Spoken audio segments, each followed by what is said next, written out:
नमस्कार। ये महाभारत कथा पूरी तरह से वेद व्यास महाभारत के ऊपर आधारित है। यदि आप इसका निरंतर श्रवण करते रहना चाहते हैं तो इस चैनल को सब्सक्राइब जरूर कर लें और आगे आने वाली सभी पॉडकास्ट के नोटिफिकेशन के लिए बेल आइकन को भी जरूर से प्रेस कर दें।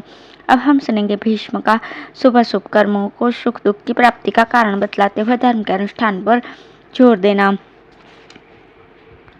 युधिष्ठिर ने कहा, पितामह, भाग्यहीन मनुष्य बलवान हो तो भी उसे धन नहीं मिलता और जो भाग्यवान है वो बालक एवं दुर्बल होने पर भी बहुत सा धन प्राप्त कर लेता है। जब तक धन की प्राप्ति का समय नहीं आता तब तक विशेष यत्न करने पर भी कुछ हाथ नहीं लगता, किंतु लाभ का समय आने पर बिना यत्न के ही बहुत बड़ी संपत्ति मिल जाती है। यदि प्रयत्न करने पर सफलता मिलनी अनिवार्य होती तो मनुष्य सब कुछ प्राप्त कर लेता, किंतु जो वस्तु प्रारब्धवश मनुष्य के लिए अलभ्य है वो उद्योग करने पर भी नहीं मिल सकती। बहुत से मनुष्य यत्न करने पर भी विफल होते देखे जाते हैं। कितने ही लोग धन के लिए अनेकों बार को कर्म करके भी धनहीन ही रह जाते हैं।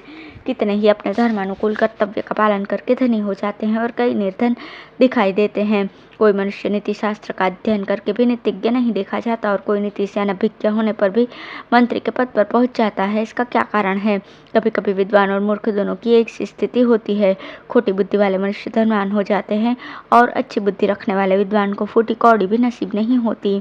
यदि विद्या पढ़कर मनुष्य अवश्य ही सुख प्राप्त कर लेता तो विद्वान को जीविका के लिए किसी मूर्ख धनी का आश्रय नहीं लेना पड़ता।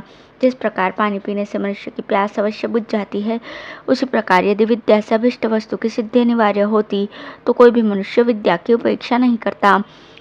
जिसकी मृत्यु का समय नहीं आया है वो सैकड़ों बाणों से बिंध जाने पर भी नहीं मरता, किंतु जिसके जीवन की अवधि पूरी हो चुकी है वो एक तिनके के छू जाने पर भी प्राण त्याग कर देता है।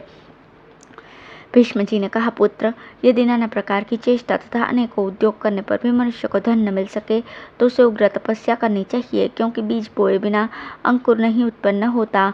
मनीषी पुरुषों का कहना है कि मनुष्य दान देने से उपभोग की सामग्री प्राप्त करता है, बड़े बूढ़ों की सेवा करने से उसको उत्तम बुद्धि प्राप्त होती है और अहिंसा धर्म के पालन से वो दीर्घजीवी होता है। इसलिए स्वयं दान दे, दूसरों से याचना न करे, धर्मनिष्ठ पुरुषों की पूजा करे, मीठे वचन बोले, सबका भला करे, शांत भाव से रहे और किसी भी प्राणी की हिंसा न करे। युधिष्ठिर, डांस, कीड़े और चींटियां आदि जीवों को उन योनियों में उत्पन्न करके सुख दुख की प्राप्ति कराने में उनका अपना किया हुआ कर्म ही कारण है, ये सोचकर अपनी बुद्धि को स्थिर करो और सत्कर्मों में लग जाओ। मनुष्य जो शुभ और अशुभ कर्म करता तथा दूसरों से कराता है, उन दोनों प्रकार के कर्मों में से शुभ कर्म का अनुष्ठान करके तो उसे प्रसन्न होना चाहिए और अशुभ कर्म हो जाने पर उससे किसी अच्छे फल की आशा नहीं रखनी चाहिए। जब धर्म का फल देखकर मनुष्य की बुद्धि में धर्म की श्रेष्ठता का निश्चय हो जाता है तभी उसका मन धर्म में लगता है। जब तक धर्म में बुद्धि दृढ़ नहीं होती तब तक कोई उसके फल पर विश्वास नहीं करता। प्राणियों की बुद्धिमत्ता की यही पहचान है कि वे धर्म के फल में विश्वास करके उसके आचरण में लग जाए।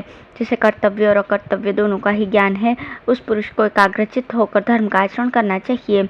जो अतुल ऐश्वर्य के स्वामी हैं वे ये सोचकर कि कहीं रजोगुणी होकर हम पुनः जन्म मृत्यु के चक्कर में न पड़ जाएं, धर्म का अनुष्ठान करते हैं और इस प्रकार अपने ही प्रयत्न से आत्मा को महत् पद की प्राप्ति कराते हैं। काल किसी प्रकार धर्म को अधर्म नहीं बना सकता, अर्थात धर्म करने वाले को दुख नहीं देता। इसलिए धर्मात्मा पुरुष को विशुद्ध आत्मा ही समझना चाहिए। धर्म का स्वरूप प्रज्वलित अग्नि के समान तेजस्वी है। काल उसकी सब ओर से रक्षा करता है, अतः धर्म में इसकी शक्ति नहीं है कि वो धर्म को छू भी सके। विशुद्धि और पाप के स्पर्श का भाव ये दोनों धर्म के कार्य हैं। धर्म विजय की प्राप्ति कराने वाला और तीनों लोकों में प्रकाश फैलाने वाला है। कोई कितना ही बुद्धिमान क्यों न हो, वो किसी का हाथ पकड़कर उसे बलपूर्वक धर्म में नहीं लगा सकता। अब मैं चारों वर्णों के संबंध में कुछ कहता हूँ। ब्राह्मण, क्षत्रिय, वैश्य और शूद्र, इन सब वर्णों के शरीर पंचभूतों से ही बने हुए हैं और सबका आत्मा एक सा है। फिर भी उनके लौकिक धर्म और विशेष धर्म में विभिन्नता रखी गई है।